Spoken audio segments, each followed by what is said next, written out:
안녕하세요. 마음읽기입니다. 오늘 제가 읽어드릴 책은 김효은 작가님의 모든 사람에게 좋은 사람일 필요는 없어 라는 책입니다. 우리는 사회에서 인간관계를 통해 때로는 사랑이라는 감정을 느끼기도 하고 때로는 상처를 받기도 하죠. 그런 반복되는 과정 속에 각자의 어떤 해결책들을 찾고는 합니다. 저 또한 그런 것들을 많은 고민을 하고 그런 반복되는 삶 속에서 지내고 있는데요. 이 책을 읽으면서 또 하나의 팁을 발견했다 라는 생각을 하게 되었습니다. 이 책에서 작가님도 인간관계에서 받았던 상처들, 그리고 그것들을 극복했을 때의 그 감정들, 가족들과의 인간관계 속에서 사랑이라는 표현들, 사랑이라는 감정, 그리고 작가로서 글을 쓰는 것들을 얼마나 사랑하는지, 작가라는 직업을 얼마나 사랑하는지에 대한 것들을 느낄 수 있는 책입니다. 챕터는 4가지 챕터로 나뉘어 있는데 제게 와닿았던 부분들을 읽어드리도록 하겠습니다. 여러분들도 앞으로도 반복될 그 인간관계에서 상처를 받지 않고 혹은 상처받았더라도 이겨내는 방법들과 해결책들에 대한 것들을 한 번쯤은 고민해 보시는 시간이 되셨으면 좋겠습니다.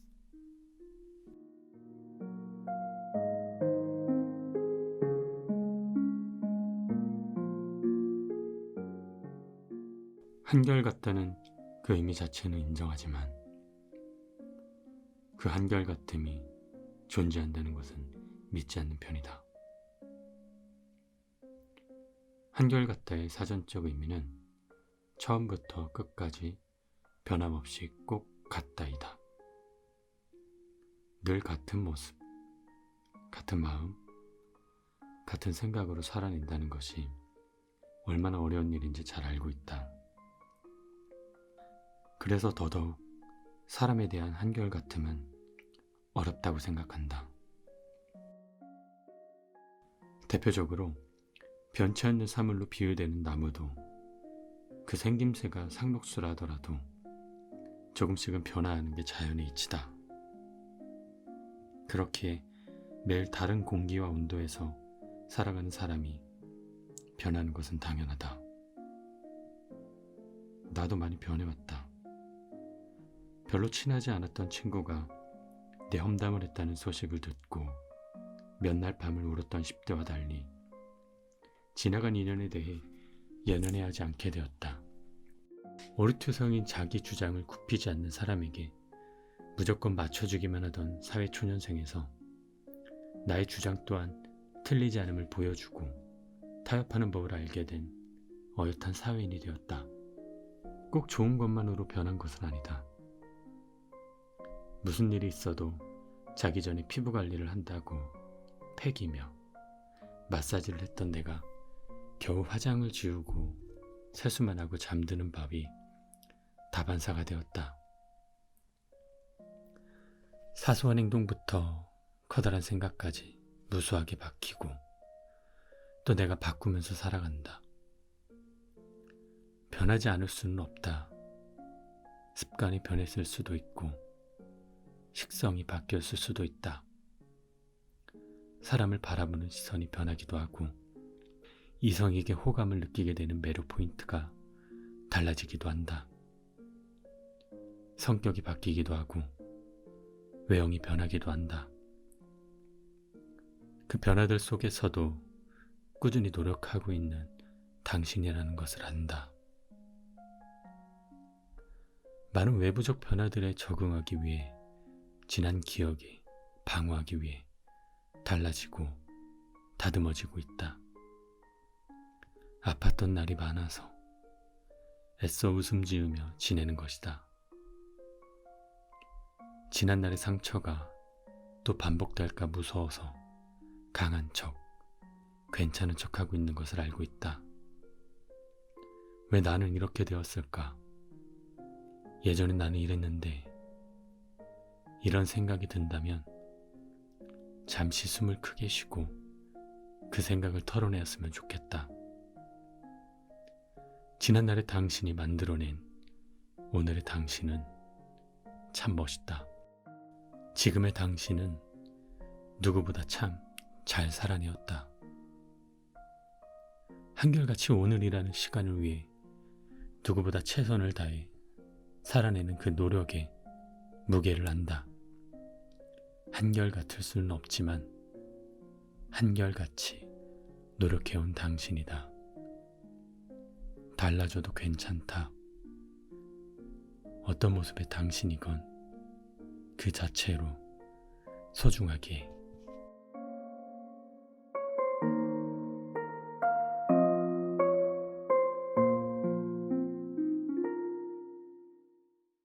삶을 살아가는 데에 중요한 것은 속도가 아니라 방향이라는 말을 들었다.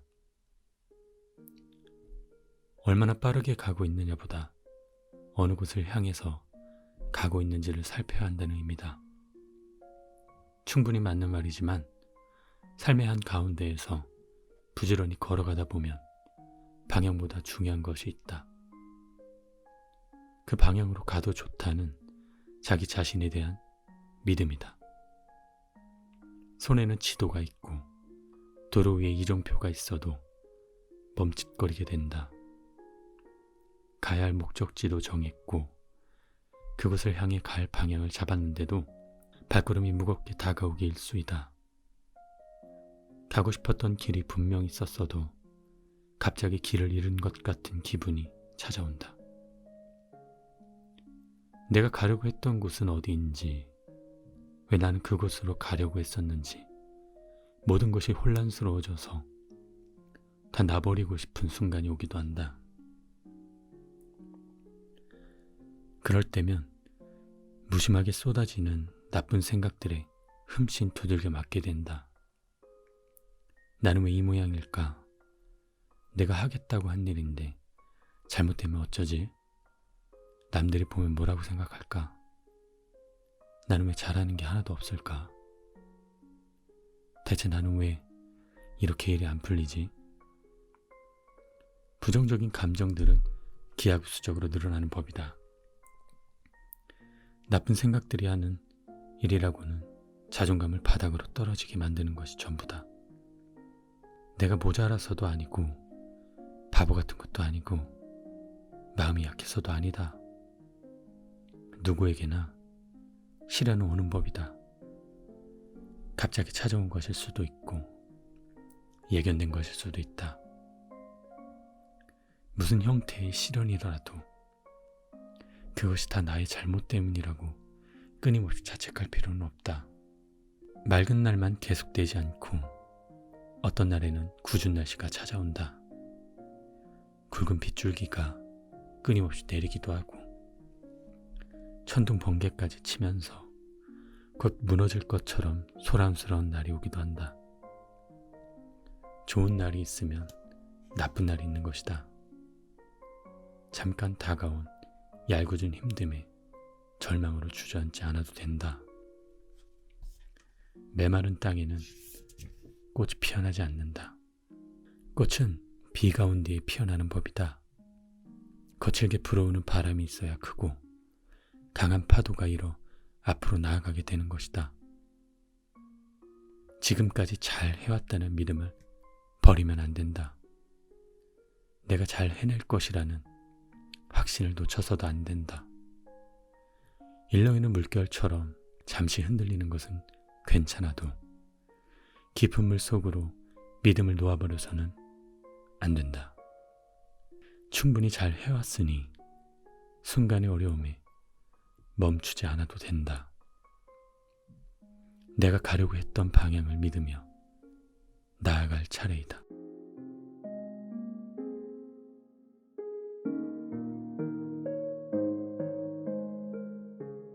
예전에 잠깐 우울증을 앓았던 적이 있다. 그때는 지금처럼 우울증이라는 것을 공공연하게 인정해주는 분위기도 아니었고 세로토닌의 결핍으로 발생하기도 한다는 사실을 모르는 사람들이 더 많았을 때였다. 누구나 다 우울해.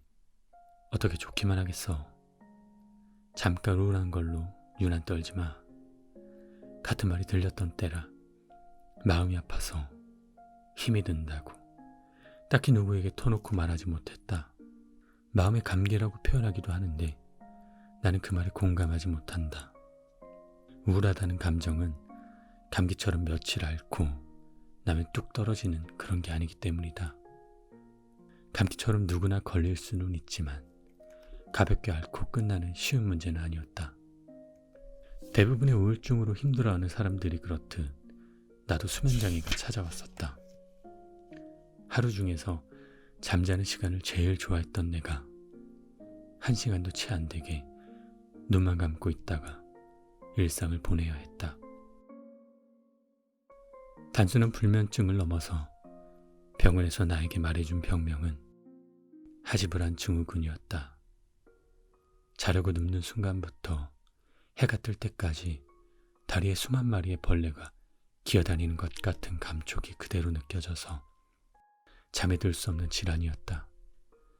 웨이트도 하고 요가도 하고 쪽잠이라도 절대 낮잠은 자지 않고 밤까지 버텨서 누워봐도 잘 수가 없었다. 내가 이유 모를 우울감에 허우적거리고 잠에 들지 못하고 문득문득 찾아오는 힘듦의 원인을 말하라고 했다. 배탈이 난 환자에게 어제 먹은 것이 무엇이냐고 물어보면 유통기한이 지난 요구르트 때문인 것 같다고 대답하듯이 간단하게 찾을 수 있는 것이 아니었다. 그런데도 찾아보라고 질문했다. 이런저런 생각들이 쏟아지고 엉켜서 나를 덮치는 순간에 나오는 눈물을 남들은 이해하지 못했다. 왜 우는 것이냐고 물어보면 나는 또다시 무어라 대답할 수 없었다. 갑자기 잔뜩 슬퍼진 것이라서 나온 눈물이었다.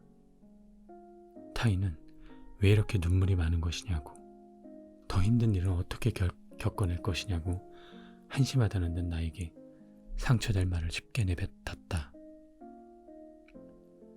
그때 내가 바랬던 것은 대단한 위로가 아니었다.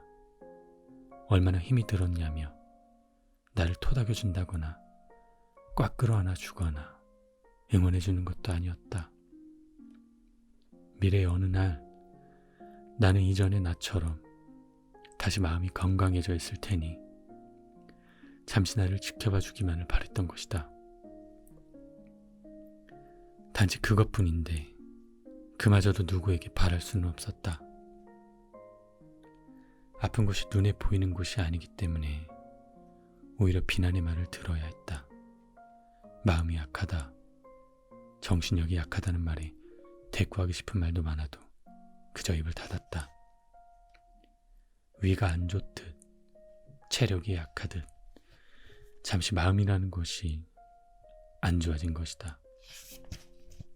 이 단순한 사실에 쉽게 고개를 끄덕여주는 사람은 몇 없었다. 이 영화 같은 일이 불현듯 나타나서 우울증이 나아지는 것은 아니었다. 시간과 사이좋게 보내는 법을 알았고 타인에게 의지하는 것에 쓸모없음을 배웠고 내가 아닌 누구도 나를 위해 해줄 수 없다는 사실을 깨달았다. 그리고 무슨 일이 있더라도 나의 존재는 참 아름답다는 것을 느끼게 된 어느 날 자연스럽게도 괜찮아졌다. 누구나 자신도 이유 모를 우울한 날이 찾아오기도 하고 또 그런 날이 지속되는 순간이 오기도 한다. 애석하게도 친구라고 믿었던 사람도 하나뿐인 가족도 그 우울함을 이해해주지 못하는 경우도 생긴다. 주저앉아 울어도 괜찮다. 하루쯤은 내가 엉망인 것 같다고 실컷 울면서 보내도 괜찮다. 그럼에도 잊지는 않아야 한다. 유일한 당신이라는 존재의 아름다움을. 잠깐 멍이 들었던 마음이 나아지고서 나는 글을 쓴다.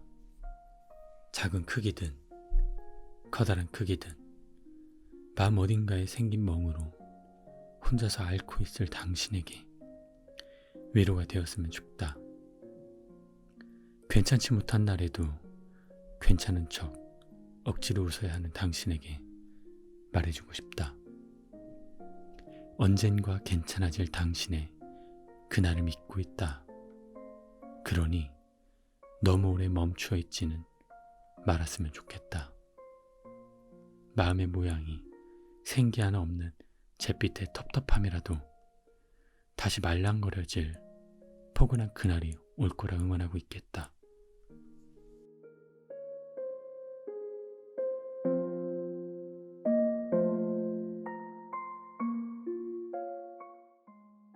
친구에게 사귀었던 사람과 헤어졌다는 연락이 왔다. 오래도록 잘 만나고 싶어 했던 그녀의 바람과는 다르게 이별했다는 이야기는 무척 씁쓸했다. 사귀면서 다툼이 생겼던 여러 가지 일들이 나에게 말해주었다. 맞추기 위해서 충분한 노력을 했는지 후회가 되면서도 속상했던 기억들이 떠올라서 많이 힘든 상태인 것 같았다. 한숨 섞인 말투로 다 자기가 잘못해서 남자가 변해버린 것 같다는 그녀의 말에 나는 대답했다. 네 잘못이 아니야. 우정도 그렇고 사랑도 마찬가지이다. 사람과 사람이 만들어내는 관계는 생각보다 연약하다. 유리보다도 얇을 때가 있어서 얼음만큼 깨지기 쉬운 존재이다. 이렇게나 약한 것이 관계인데 그것을 지켜내지 못했다는 사실로 힘들어하는 경우가 많다. 어떤 사람은 관계가 끝난 모든 이유를 상대의 탓으로만 만들어서 곱씹듯이 욕을 하는 경우도 있지만 대부분의 사람은 인연이 끝나게 만든 원인이 상대방에게 있는데도 불구하고 말한다. 다 내 잘못인 것 같아요. 친구들과 노는 술자리만 나가면 연락이 안 된 애인, 거짓말을 하고 이성과 놀러간 애인, 다른 이성과 바람이 난 애인, 가끔 다툴 때마다 폭언을 일삼는 애인, 어느 날 연락을 끊고 잠수해버린 애인, 분명한 이유로 이별을 하게 만든 사람이 있는데도 그것을 본인의 탓으로 돌리는 사람이 있다.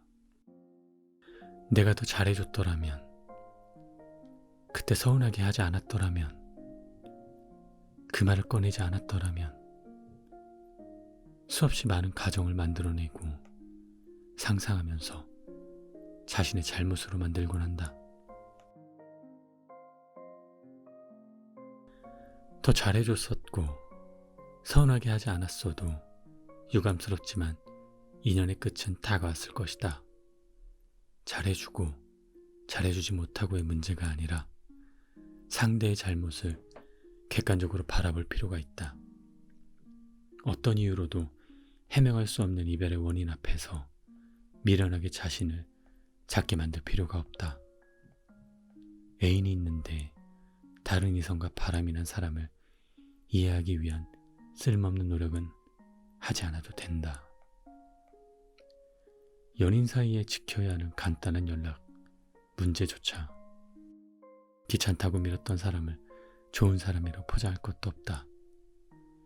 좋았던 점을 계속 곱씹거나 미안했던 점을 떠올리면서 헤어짐의 원인을 희석하고 미화하는 것은 바보 같은 것이다. 인연의 연약함을 한 명이 강하게 만들어 보겠다고 아등바등 한다고 해서 절대 강해질 수 없다. 단단하게 만들 수 있는 것은 두 사람의 믿음이다. 믿음을 저버리고 관계를 깨버린 누군가 때문에 서러운 마음을 오래 안고 있지 않아도 된다. 누구보다 소중한 당신이 스쳐 지나갈 인연에 많은 눈물을 흘리지 않았으면 좋겠다.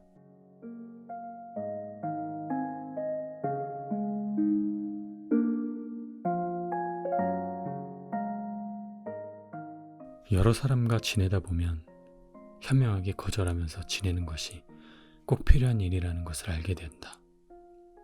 살아오면서 거절의 필요성을 알기는 했어도 행동으로 옮기지는 못했다. 상대의 마음을 먼저 고려하려 노력했었고 이왕이면 내가 고생하는 게 더 낫다는 생각 때문이었다. 내가 한 번 더 이해하게 되면 더욱더 좋은 관계가 유지가 될 거라고 믿었는데 현실은 아니었다. 나에게 어떤 이익이 돌아와야 한다는 마음으로 했던 행동은 아니었지만 적어도 감사의 인사는 전달받고 싶었다. 유감스럽게도 거절을 하지 못하는 예스맨인 나에게 돌아오는 것은 고마움이 아니라 당연함이었다. 어떤 부탁에도 알겠다고 말하는 것이 익숙해져 살아온 탓에 나의 긍정은 그들에게 당연함이 되어 있었다. 쉽게 거절하지 못한 대가는 꽤 씁쓸한 것이었다. 저 사람은 착하니까 부탁해도 돼. 착하다는 말은 절대 나쁜 뜻이 아닌데 언젠가부터 만만한 사람이라는 뜻으로 변질되어 있었다. 부리기 쉬운 사람이라서 누군가의 부탁을 들어주는 것이 아니다. 내가 거절하지 않고 부탁을 들어주게 되면 서로에게 긍정적일 거라는 생각에서 시작된 행동이다. 타인을 배려해주기 위한 마음이 결국은 후회가 되어버리도록 만드는 이기적인 사람들이 있다. 그 배려를 호의가 아니라 권리로 파악하는 성숙하지 못한 사람들 때문에 관계에 문제가 생기게 된다. 모른 척 넘어가고 눈 한번 감아준다고 해서 안타깝게도 내가 바라는 좋은 방향으로 가지는 않는다. 예상하는 것보다 사람들은 편안함에 빨리 익숙해지고 고마움을 쉽게 잊는다. 그러니 거절하는 것이 조금은 껄끄럽고 불편한 마음이 올라오더라도 스스로를 위해서 용기를 내볼 필요가 있다. 이번 한 번만 참아보지 하고 넘어갈수록 작은 서운함이 뭉쳐지고 커지게 된다. 이제 막 생긴 감정보다 오래 묵혀두었던 것이 더 크게 다가오는 법이다. 쌓이게 내버려 두었다가 나중에 쾅 하고 터지면 인간관계 자체에 큰 회의감을 느끼게 될 수도 있다. 그것보다는 지금 주변 사람들에게 서운함 섞인 소리를 듣더라도 나를 위한 거절을 연습해야 한다. 살아내는 것 자체만으로도 참 잘 해내고 있는 자신에게 남이 주는 스트레스까지 가중할 필요는 없다. 누군가의 부탁을 거절했다는 이유로 나쁜 사람이 되는 것은 절대 아니다. 고운 결을 가진 당신의 마음이 상처투성이가 되기 전에 작은 방어벽 하나를 쌓아두는 연습을 해야 한다. 모두에게 착할 필요도 없고 모두에게 호의를 무조건 베풀지 않아도 된다. 아무에게나 당신의 그 예쁜 마음씨를 쓰지 않았으면 좋겠다. 남이 좋은 게 아니라 내가 좋은 게 좋은 거라는 생각을 절대 잊어서는 안 된다.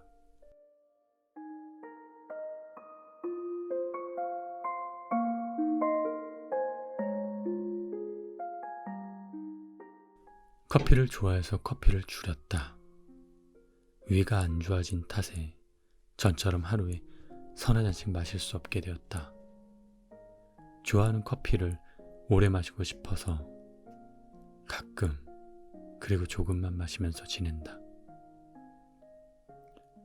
좋아하는 무언가와 긴 시간 동안 함께하기 위해서는 적당함이 필요하다는 것을 더욱 느꼈다. 자극적이지 않고 뜨겁지 않은 온도로 좋아하는 사람의 곁에 있는 법을 생각한다. 싱겁고 미지근한 사이 같지만 그렇기에 더욱 오래도록 함께할 수 있는 그런 관계를 바란다.